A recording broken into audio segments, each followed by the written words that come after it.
Hey guys, आप सभी का स्वागत है हमारे चैनल कोडिंग मोनास्ट्री पे। और यहाँ पर हम लोग CSS के अंदर एक बहुत ही इंपॉर्टेंट पॉइंट पर आ चुके हैं, जहाँ पर हम लोग देखने वाले margin, padding and box model. एक बहुत ही इंपॉर्टेंट टॉपिक है अंडरस्टैंडिंग के लिए, क्योंकि बिना इसकी अंडरस्टैंडिंग के आप स्टाइलिंग नहीं कर पाएंगे।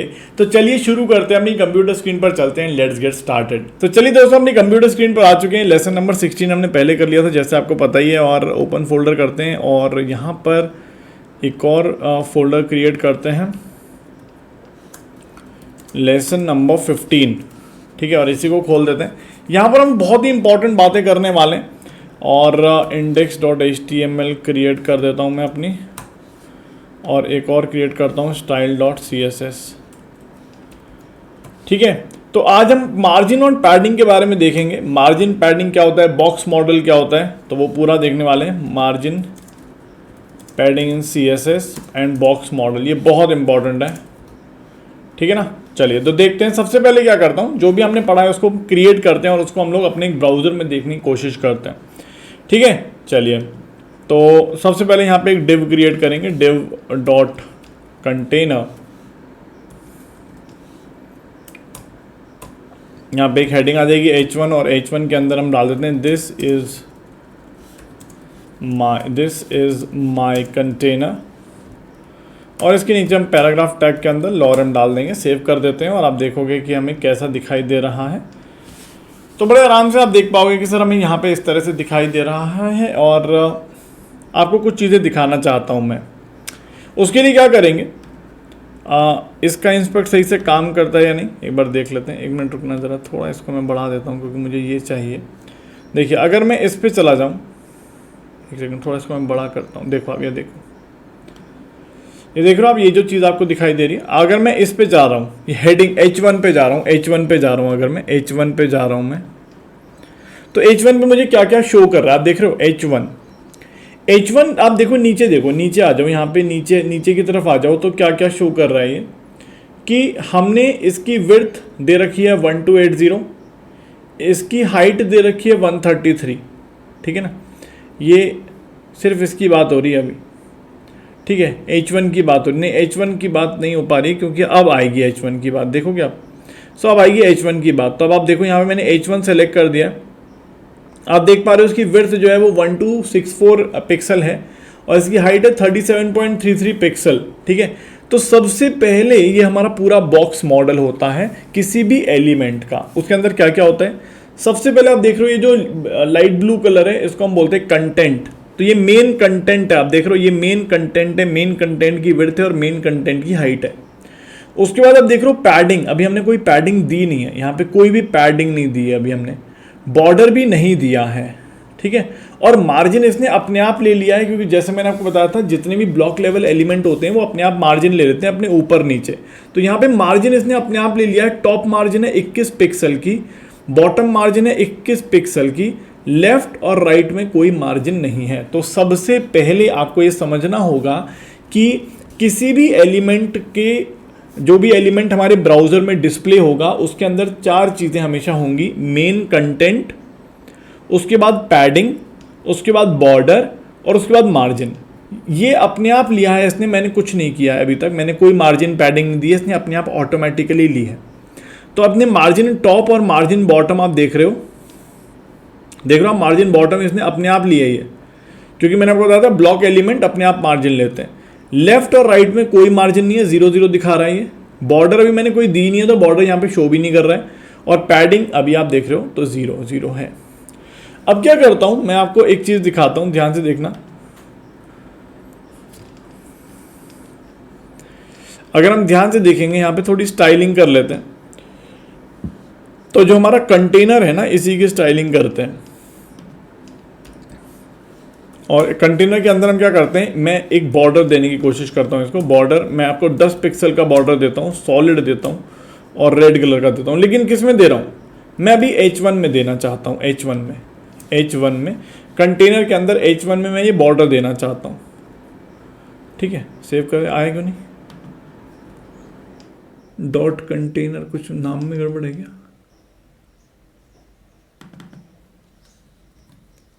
डॉट कंटेनर के अंदर H1 में बॉर्डर देना चाहता हूँ। अच्छा, मैंने, अरे लिंक नहीं करी होगी, अच्छा। अच्छा, सही लिंक नहीं करी मैंने भी, वो तभी नहीं आया। ठीक है, अब देखो ये बॉर्डर आ गया। अब आप देखो यहाँ पे, अगर आप देखोगे, अब देखो आप अभी तक जैसे आपको दिख रहा था कि सर मेन कंटेनर 12 तो 44 का पिक्सल का विड्थ है, ये कंटेंट है, ये देख रहे हो आप, इसकी पूरी की पूरी देख रहे हो आप, ये भी अंदर आ रहा है। अगर मैं कंटेंट पे जाऊंगा ना तो ये सिर्फ अंदर वाले को सेलेक्ट कर रहा है। उसके बाद अभी मैंने कोई पैडिंग नहीं दी है, कोई पैडिंग नहीं दी है। उसके बाद बॉर्डर आप देख रहे हो 10 पिक्सल की मैंने दिया, और चारों तरफ 10 पिक्सल की है, देख रहे हो आप, चारों तरफ 10 पिक्सल की बॉर्डर है। और उसके बाद मार्जिन इसने ऑटोमेटिकली लिया, मैंने नहीं दी है। तो आप देख सकते हो ये 4 चीज़ें हर एक एलिमेंट में होती हैं। बॉर्डर मैंने दे दिया है इसलिए यहाँ पे बॉर्डर दिख रहा है, नहीं तो अभी तक 0 दिख रहा था। ठीक है, चलो अपनी यहाँ पे आ जाते हैं। तो मार्जिन पैडिंग में थोड़ा थोड़ा क्या क्या पढ़ लेते हैं। सबसे पहले हमने देखा भाई मेन कंटेंट, हर एक बॉक्स के अंदर मेन कंटेंट होता है जहाँ पर हम टेक्स्ट या इमेज जो भी होता है उसको डिस्प्ले कराते हैं। पैडिंग होता है उस कंटेंट के पड़ोस का एरिया, उसके पड़ोस का एरिया। जैसे मैं आपको एक बात बताऊं, जैसे एक लेक है हमारे पास, ठीक है, एक लेक है, तो लेक हमारी कंटेंट है।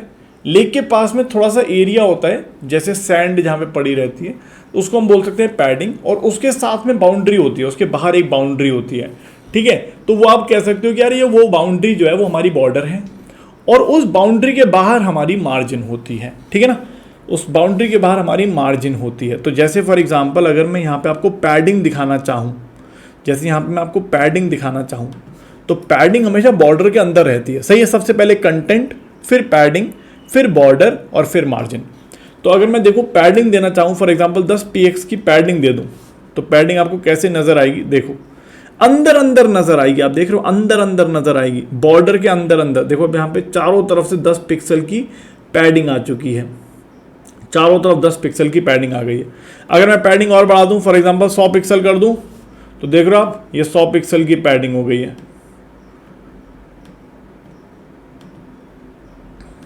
ठीक है, 100 पिक्सल की पैडिंग हो रही, देख रहे हो आप, 100 पिक्सल की पैडिंग हो गई है, ऊपर नीचे दाएं बाएं 100 पिक्सल की पैडिंग हो रही है। अब मेन कंटेंट सिर्फ इतना रह गया है, 544 की विड्थ का रह गया है, हाइट तो सेम ही है, लेकिन आप देख रहे हो 100 पिक्सल की चारों तरफ से पैडिंग आ चुकी है। और पैडिंग हमेशा अंदर होती है, बॉर्डर के अंदर होती है। ठीक है, याद रखिएगा। और मार्जिन होती है बाहर। ठीक है, तो अब देखो सर पैडिंग मैंने दे दी है, क्या मैं पैडिंग अलग अलग भी दे सकता हूँ? जी हाँ, बिल्कुल दे सकता हूँ। अगर मैं चाहता हूँ भाई पैडिंग मुझे देनी है टॉप से, तो देने के तरीके होते हैं, मैं आपको बताता हूँ। पैडिंग आप देना चाहते हो भाई टॉप से, मैं देना चाहता हूँ 100 पिक्सल की, मैं बॉटम से देना चाहता हूँ 0 पिक्सल की, मैं लेफ़्ट से देना चाहता हूँ 10 पिक्सल की, और राइट से देना चाहता हूँ 10 पिक्सल की। सेव कर दो तो आपको देखेगा सर टॉप से 100 है, 0 नीचे से है, लेफ़्ट से आप देखोगे 10 पिक्सल है, और राइट से हमारी 10 पिक्सल है। देखो आप सेलेक्ट करो कंटेंट को तो आपको दिखेगा, देखो 10 पिक्सल की दिख रही है साइड में, इधर साइड में आप देखोगे तो ये देखो 10 पिक्सल की दिख रही है, इधर ऊपर 100 पिक्सल की, नीचे 0 पिक्सल की, इधर 10 पिक्सल की है। अब क्या हमें ऐसे ही देना पड़ता है? नहीं, एक काम और हम कर सकते हैं। देखिए आप यहाँ पे पैडिंग लिख दो और हमेशा क्लॉकवाइज चलो। क्लॉकवाइज मतलब टॉप से शुरू करेंगे, क्लॉकवाइज टॉप, फिर आएगा राइट, फिर आएगा बॉटम, फिर आएगा लेफ्ट। तो जैसे आपने फॉर एग्जांपल आप देना चाहते हो इस तरह से लिखोगे, तो यहाँ पे आपने 100 पिक्सल दे दिया तो ये टॉप की पैडिंग हो गई, 40 पिक्सल दे दिया ये राइट की पैडिंग हो गई, 60 पिक्सल दे दिया ये बॉटम की पैडिंग हो गई, और 10 पिक्सल दे दिया ये लेफ्ट की पैडिंग हो गई। समझ में आया कैसे आया? टॉप, राइट, बॉटम, लेफ्ट, कैसे क्लॉकवाइज घूमते हैं। टॉप से शुरुआत करते हैं, ठीक है, टॉप से शुरुआत करते हैं। तो आप देखोगे अगर मैं सेव कर दूं यहाँ पे, तो आप देखो टॉप पर 100 आ गई, या आप देख सकते हो यहाँ पे, ठीक है, टॉप पे 100 आ गई, साइड में 40 आ गई, नीचे 60 आ गई, इधर 10 आ गई। देखो देख पा रहे हो आप ये बात, ठीक है ना। तो इस तरह से आप देख सकते हो। वैसे आप यहाँ पे देख पा रहे हो टॉप में 100, इधर 40, नीचे 60 और इधर 10। तो इस तरह से हम पैडिंग देते हैं। पैडिंग हमेशा अंदर होती है, बॉर्डर के अंदर, बॉर्डर के अंदर। ठीक है, चलिए इसी तरह से आप मार्जिन भी दे सकते हो। ठीक है, मार्जिन बाहर होती है, बाहर। तो मैं पैडिंग हटा देता हूँ तो हमें बिल्कुल पहले जैसा दिखना शुरू हो जाएगा। अब आप अगर देते हो भाई मार्जिन मैं देना चाहता हूँ बिल्कुल इसी तरह से, मार्जिन आप देते हो भाई 100 पिक्सल की देते हो, तो 100 पिक्सल की मार्जिन चारों तरफ से हो जाएगी। अब चारों तरफ से मार्जिन हो जाएगी, देख रहे हो आप, अब ये चारों तरफ से मार्जिन हो गई है, लेकिन ये मार्जिन बाहर होती है बॉर्डर के। तो देखो ये 100 पिक्सल है, ये भी 100 पिक्सल होगा, ये भी 100 पिक्सल होगा नीचे, और ये भी 100 पिक्सल होगा। ठीक है, ये 100 पिक्सल है, ये भी 100 पिक्सल है, ये भी 100 पिक्सल है, और ये भी 100 पिक्सल है। तो आप देख रहे हो ये पूरे एलिमेंट को चारों तरफ से अपने बाहर से प्रोटेक्ट करता है, एलिमेंट को बाहर से प्रोटेक्ट करता है। ठीक है, ऐसी अगर आप देना चाहते हो कि नहीं सर मैं तो सबको 100 नहीं देना चाहता, मैं देना चाहता हूँ margin top for example 50 px, margin bottom for example 50 px, मैं चाहता हूँ मार्जिन लेफ्ट 10 px और मार्जिन राइट 10 px, ऐसा करना चाहता हूँ। सेव कर देता हूँ तो आप देखोगे कि भाई टॉप पर 50 है, बॉटम 50 है, राइट और लेफ्ट 10-10 है। तो ये अपने एलिमेंट को बाहर से प्रोटेक्ट करता है, ठीक है। और पैडिंग जो है वो अपने कंटेंट को बॉर्डर के अंदर प्रोटेक्ट करती है, ठीक है, ये समझ के चलिएगा। तो यहाँ पे अब बिल्कुल इसी तरह से सर अलग अलग देने की ज़रूरत नहीं है, आप ये भी काम कर सकते हो। मार्जिन सबसे पहले टॉप दे सकते हो आप, फिर राइट वाली, फिर बॉटम वाली और फिर लेफ्ट वाली, इस तरह से आप दे सकते हो। तो ये भी आपका काम हो जाएगा। टॉप से आपको मिल गई 100, राइट में 40, नीचे 0 और इधर 10, ऐसे भी आप दे सकते हो, ये भी चलेगा। एक और तरीके से मार्जिन और पैडिंग दी जा सकती है। कैसे? देखिए, अगर आप देते हो पैडिंग फॉर एग्जांपल यहाँ पे लिख दिया 10 px और यहाँ पे लिख दिया 20 px, तो ये जो पहला टर्म होता है ये टॉप और बॉटम की पैडिंग बताता है, और जो दूसरा टर्म होता है वो राइट और लेफ्ट की पैडिंग बताता है। तो आप देखोगे सर टॉप और बॉटम 10-10 हो गया और राइट और लेफ्ट 20-20 हो गया। सिमिलरली आप यहाँ पे मार्जिन भी कर सकते हो, मार्जिन 10 px और 20 px। तो यहाँ पे भी आप देखोगे सर मार्जिन टॉप और बॉटम 10-10 हो गया और राइट और लेफ्ट 20-20 हो गया। समझ में आ गया मार्जिन और पैडिंग में क्या अंतर है। और हमेशा याद रखिएगा कि किस तरह से हमारा बॉक्स एक तरह से कि कोई भी एलिमेंट किस तरह से डिस्प्ले होता है। सबसे पहले हम कंटेंट होता है, कंटेंट के बाद पैडिंग होती है, पैडिंग के बाद बॉर्डर होती है और उसके बाद मार्जिन होती है, ठीक है ना। ठीक है, इस तरह से आप इसको याद रखेंगे। पैडिंग कंटेंट को बॉर्डर से बचाती है और मार्जिन पूरे एलिमेंट को बाहर से बचाता है, ठीक है। इस तरह से हम इसको देखते हैं। इसको नीचे कर देते हैं, सही लगता है, ठीक है। आई होप ये बात सबको समझ में आ रही है, काफ़ी अच्छा लग रहा है। और देखो ये ठीक है ना, ऐसे करके आप देख सकते हो इसको। अब आप देखो फॉर एग्जांपल, चलो हमने ये सब कर दिया, ख़त्म कर दिया इसको, मैं सब जगह कमेंट कर देता हूँ। अब हमने H1 की बात तो कर ली, चलो जल्दी से पूरे बॉक्स की बात करते हैं। तो डिव की बात कर लेते हैं, कंटेनर की बात कर लेते हैं पूरे। तो कंटेनर को अगर हम देखें, एक चीज़ और बहुत ही इंपॉर्टेंट है। फॉर एग्जांपल मैं इसको एक विड्थ देता हूँ, फॉर एग्जांपल 40 पिक्सल या 400 पिक्सल देता हूँ। हाइट देता हूँ इसको हम लोग फॉर एग्जांपल 200 पिक्सल। सेव कर दिया और ये हमें इस तरह से दिखाई देगा, ठीक है। और मैं इसको कोई बॉर्डर देता हूँ, फॉर एग्जांपल बॉर्डर देने से क्या होता है, चीज़ें दिखनी शुरू हो जाती हैं। 10 पिक्सल की बॉर्डर देता हूँ, डैश्ड दे देता हूँ, और कौन सी दूँ, रेड कलर की। सेव कर दो और आपको इस तरह से हमारी बॉर्डर मिल जाएगी, ठीक है। अब आप अगर देखो तो यहाँ पे काफ़ी कुछ दिख रहा है आपको। अब आप चाहते हो कि यार ये तो चिपक रहा है, यार ये तो अंदर चिपक रहा है सर, क्या करें। हम क्या करते हैं, यहाँ पर इसमें पैडिंग देते हैं कि भाई अंदर आपको पैडिंग मिल जाए। हम चारों तरफ से पैडिंग देना चाहते हैं, फॉर एग्जांपल 30 पिक्सल की। तो आप देखोगे कि अंदर वाला एलिमेंट कंटेनर जो है वो अंदर चला गया, अंदर वाला पूरा हेडिंग और जो पैराग्राफ है वो अंदर घुस गया है थोड़ा, ठीक है। तो ये हमें दिख गया। अब क्या चाहते हैं, देखिए एक बहुत ही इंपॉर्टेंट प्रॉपर्टी होती है। हम चाहते हैं भाई ये जो बॉक्स है, आप देख रहे होंगे कि ये जो डिव है, ठीक है, मैं इसका कलर चेंज कर देता हूँ जिससे, और डैश की जगह डबल कर देता हूँ, थोड़ा बढ़िया लगेगा। तो ये हमारा पूरा कंटेनर है। आप देखो काफ़ी सुंदर लग रहा है। आप चाहो तो इसमें वो भी दे सकते हो, क्या याद है, बॉर्डर सॉरी वो शैडो दे सकते हो, लेकिन वो अगले चैप्टर का पार्ट है तो देख लेना, ठीक है। अब आप यहाँ पे देखोगे तो ये हमें दिख गया सर, पैडिंग आ रही है पूरी, ठीक है, और चारों तरफ से पैडिंग है, और ये हमारा पूरा कंटेनर है। और क्योंकि डिव है तो ये पूरे के पूरे बॉक्स मॉडल है, तो सॉरी क्या बोलते हैं, ये ब्लॉक एलिमेंट है, तो चारों तरफ से मतलब पूरे के पूरे एरिया को घेर रहा होगा। अब यहाँ पर एक कमांड होती है कि हम सब चाहते हैं ये बॉक्स है ये बीच में आ जाए, सेंटर में आ जाए। तो या तो आप इसको मार्जिन लेफ्ट देते रहो, मार्जिन लेफ्ट दे दो, मार्जिन लेफ्ट फॉर एग्जांपल आपने 10 px की दी तो थोड़ा खिसक जाएगा ये। अब आप चाहते हो कि भाई ये जो बीच में आ जाए, कि सर हम चाहते हैं बीच में आ जाए, तो आप क्या कर सकते हो, या तो अपने इंस्पेक्ट को यूज़ करके देखो कि भाई कितना दे दें जिससे बीच में आ जाए। तो ये तो बहुत बेकार तरीका है क्योंकि सब जगह अलग अलग होगा सारी स्क्रीन्स पर। तो एक काम किया जा सकता है, एक कमांड होता है मार्जिन ऑटो, ऑटो अगर आप दोगे तो ये अपने आप ही अपने को सेंटर में लेके आ जाएगा। तो मार्जिन ऑटो काफ़ी इंपॉर्टेंट कमांड है जो हम यूज़ करते हैं किसी भी ब्लॉक को या किसी भी कंटेनर को बीच में लाने के लिए, सेंटर में लाने के लिए, ठीक है। वैसे डिस्प्ले फ्लेक्स वगैरह भी यूज़ किया जा सकता है, बट ये भी काफ़ी अच्छा रहता है। तो मार्जिन ऑटो हम यूज़ कर सकते हैं। अब मैं यहाँ पर आपको कुछ और बातें बताता हूँ, तो आप सभी को समझ में आ गया। सबसे पहले कंटेंट, फिर पैडिंग, फिर बॉर्डर और फिर मार्जिन, ठीक है। अब जैसे फॉर एग्जांपल मैं एक और कंटेनर क्रिएट करता हूँ, मैं ये सेम कंटेनर को क्रिएट करता हूँ, नीचे सेव करो। आप देख रहे हो सर ये दोनों चिपक गए एक दूसरे के संग। मैं चाहता हूँ इन दोनों में कोई मार्जिन रहे, तो बस कुछ नहीं करना है, यहाँ पर आपको एक मार्जिन दे देना है बॉटम में। फॉर एग्जांपल 20px का हमने दे दिया तो थोड़ा गैप आ जाएगा इसके बीच में। तो आप देख रहे हो मार्जिन हमेशा बाहर से प्रोटेक्ट करती है, पैडिंग हमेशा अंदर से प्रोटेक्ट करती है, ठीक है। पैडिंग हमेशा अंदर से प्रोटेक्ट करती है, ठीक है। तो ये बात हमें समझ में आ गई। इतनी बात समझने के बाद अब मैं आपको कुछ और बातें बताता हूँ, बहुत ही इंपॉर्टेंट बातें हैं। तो हमने देख लिया, क्या क्या देख लिया हमने, मार्जिन देख लिया, पैडिंग देख लिया, बॉर्डर देख लिया, सब कुछ देख लिया पूरी तरह से। कंटेंट हमारा क्लियर है, कंटेंट आता है, फिर पैडिंग आती है, फिर बॉर्डर आता है, फिर मार्जिन आती है, ठीक है। उसके बाद हम बात करते हैं बॉक्स मॉडल। ये क्या है और ये क्यों इंपॉर्टेंट है। देखिए यहाँ पर अगर आप देखोगे तो मैंने अपने कंटेनर की विड्थ 400 पिक्सल दी है और हाइट दी है 200 पिक्सल।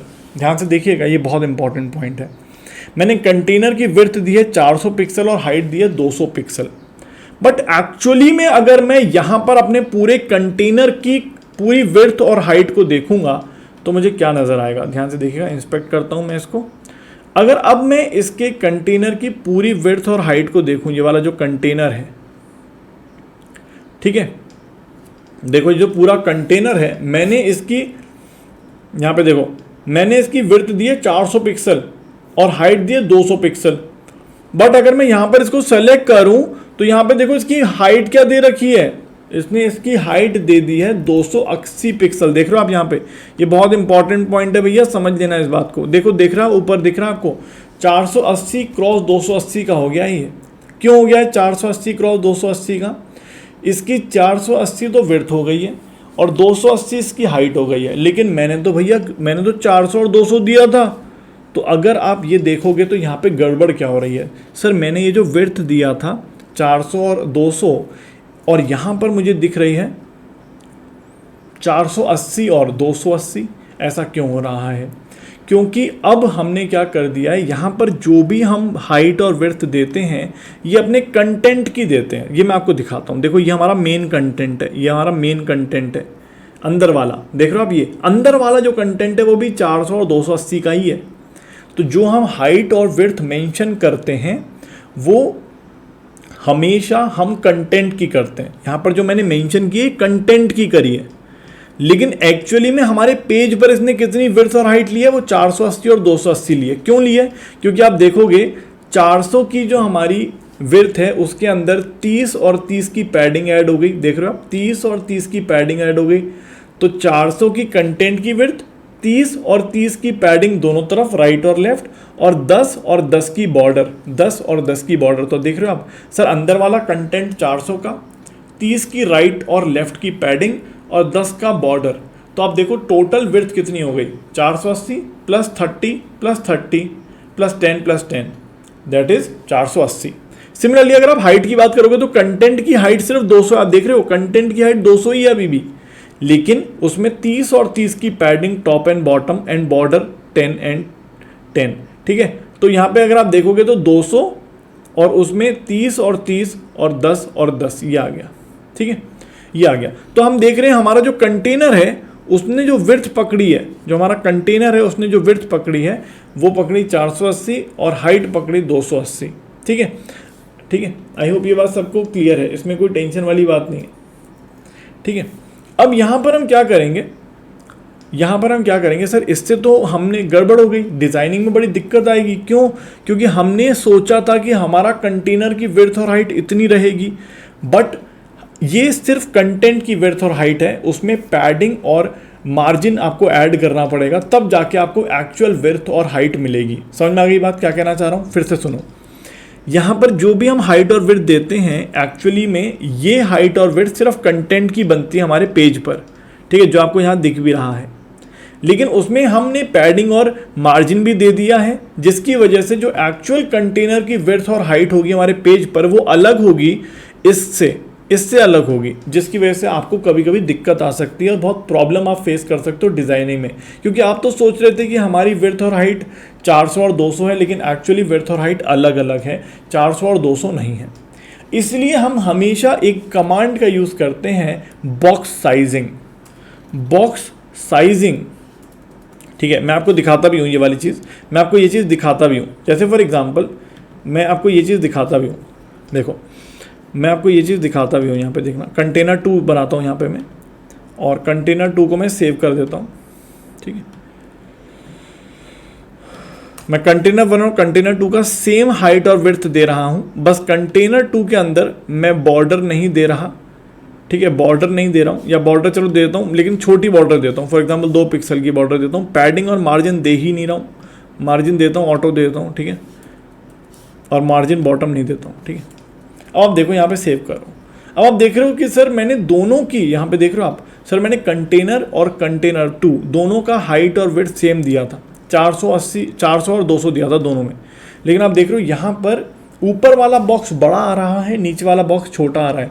ये क्यों आ रहा है? क्योंकि आपको पता है कि ये जो हमने हाइट और विड्थ दिया ये कंटेंट की है, बाकी पैडिंग अलग से दी जाती है और मार्जिन अलग से दी जाती है, बॉर्डर भी अलग से दी जाती है। तो इसीलिए आप देख रहे हो सेम हाइट और विड्थ देने के बावजूद दोनों कंटेनर अलग अलग विड्थ के आपको या हाइट के दिख रहे हैं, अलग अलग साइज के दिख रहे हैं, सीधी बात ये। अब यहाँ पर अगर हम देखें, सर ये भी मैं कर देता हूँ, कंटेनर 1 H1 था ना, चलो ठीक है, इसमें कोई दिक्कत नहीं है, चाहो तो ये डाल दो, कोई दिक्कत नहीं है, ऐसी कोई बड़ी बात नहीं है। कंटेनर 2 के लिए भी दे देते हैं यार, ऐसा क्या है, ठीक है, चलो देख लो, सही ना। तो आई होप ये बात सबको समझ में आ रही है कि भाई दोनों कंटेनर्स, ये वाला ऊपर वाला कंटेनर और नीचे वाला कंटेनर हाइट और विड्थ सेम दिया है, लेकिन फिर भी दोनों का साइज अलग है पेज पर। इसीलिए एक बहुत बड़ी प्रॉब्लम डिजाइनिंग में आती है, उसको हम दूर करने के लिए एक कमांड का यूज करते हैं, that is called box sizing. Box sizing, तो यहाँ पे हम क्या करेंगे, हम यहाँ पे एक दे देंगे बॉक्स साइजिंग बॉर्डर बॉक्स, और यहाँ पे भी दे देंगे बॉक्स साइजिंग बॉर्डर बॉक्स। अब ध्यान से सुनना, box sizing border box command देने से ये हुआ कि हमने ये बता दिया कि भाई देखो ऐसा है कि मैं चाहे कितनी मार्जिन कितनी पैडिंग क्यों ना दे दूं, तुम अपने बॉक्स का साइज इससे ज़्यादा नहीं कर सकते। समझ रहे हो? फिर से सुनो, हमने क्या कर दिया है कि भाई इसको बता दिया है अपने ब्राउज़र को कि भैया देखो ऐसा है कि हम चाहे कितनी बॉर्डर दे दें, कितनी पैडिंग दे दें, कितनी मार्जिन दे दें, तुम अपने बॉक्स का साइज़ इससे ज़्यादा नहीं करोगे, तुम अपने बॉक्स का साइज़ 400 क्रॉस 200 ही रखोगे। ये हमने कमांड दे दिया है।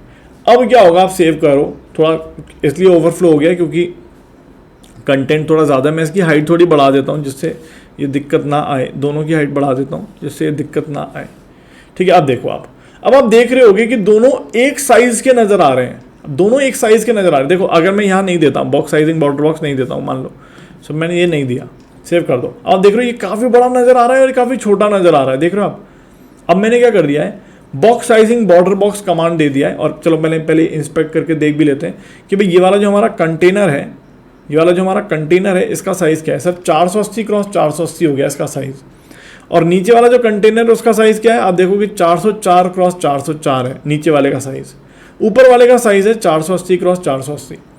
अब हमने क्या कर दिया, box sizing border box command दे दिया दोनों कंटेनर के अंदर।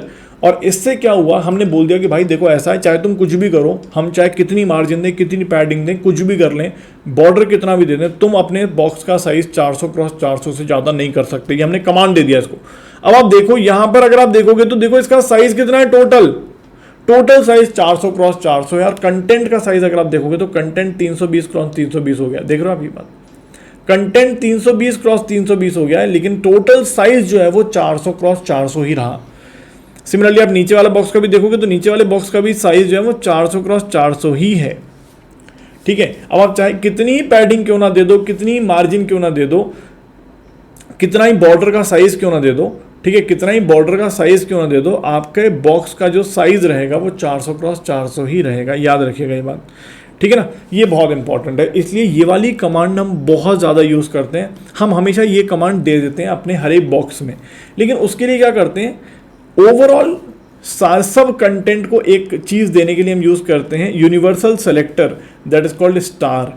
यूनिवर्सल सेलेक्टर होता है ये, इसका मतलब है कि भाई सबको ये चीज़ दे दो। तो यहाँ पे हम डालते हैं बॉक्स साइजिंग बॉर्डर बॉक्स, हमेशा हमेशा ये चीज़ आपको दिखाई देगी, box sizing border box star करके हम डाल देते हैं। इससे क्या होता है कि भाई जितने भी हम बॉक्सेस क्रिएट करें उन सब में जो विड्थ और हाइट हम दे रहे हैं उतना का ही बनाना है, चाहे कितनी ही हम पैडिंग क्यों ना दे दें, कितना ही बॉर्डर क्यों ना दे दें। याद रखिएगा, काफ़ी इंपॉर्टेंट कमांड है ये। तो ये चीज़ हमने देखी, बॉक्स मॉडल बहुत इंपॉर्टेंट है, कंटेंट, फिर पैडिंग, फिर बॉर्डर और फिर मार्जिन, ठीक है। और अगर हम देखें तो बॉक्स साइजिंग प्रॉपर्टी से हम अगर देखेंगे तो जो हमारी विड्थ आती है बॉक्स की, उसमें आती है कंटेंट की विड्थ, पैडिंग की विड्थ और बॉर्डर की विड्थ, ठीक है। ये हमारी एक्चुअल विड्थ बनती है। Similarly height plus padding plus border, ये आती है actual height of the element. But अगर हम बॉक्स साइजिंग बॉर्डर बॉक्स कर देंगे तो जो हम हाइट असाइन कर रहे हैं उतनी ही हमारे एलिमेंट की हाइट और विड्थ बनेगी, ठीक है। वो जो पैडिंग है और जो बॉर्डर है उसी के अंदर एडजस्ट कर दिया जाएगा बाय द HTML पेज, ठीक है। सबको समझ में आ गया, ये बहुत इंपॉर्टेंट था। आई होप आप सभी को क्लियर होगा, नहीं होगा तो एक बार और वीडियो देखिएगा। कोई डाउट हो तो कमेंट बॉक्स में डालिएगा, I will reply. Thank you, bye bye.